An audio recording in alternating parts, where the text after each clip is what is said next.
Okay, QuickBooks fans. Well, maybe you're not fans yet, but I'm going to make sure that you are by the time we're done.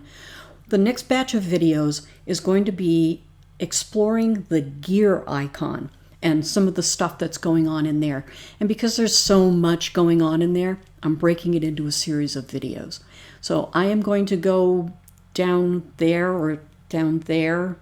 I'm not sure where I'm going to appear on your screen. I'm tricky like that. I'll be somewhere. But I'm going to minimize myself, and then we're going to jump into the gear icon. Hold on. Okay, so we are in Craig's Design and Landscaping Company again today.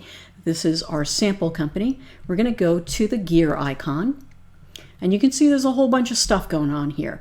We're going to be spending some time in this Your Company section.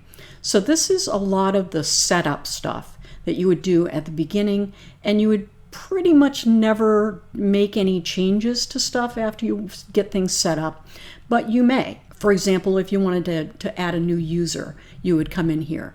But we're going to spend some time with this account and settings piece of it. So Your Company account and settings.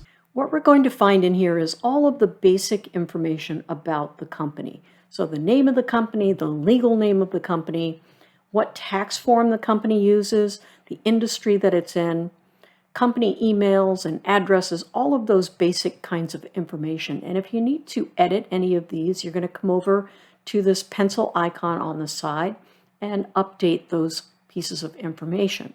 Now, generally, you're going to do this once in a company and you're not ever going to touch it again unless the company moves or an email address changes or something along those lines. If you wanted to add a company logo, you can do that right here. So when you go to the gear icon and go to account and settings, if you want to make changes to the company information, you do it in this screen. In the next video, we're going to talk about the next piece of account and settings, and that's usage. So I will see you in the next video.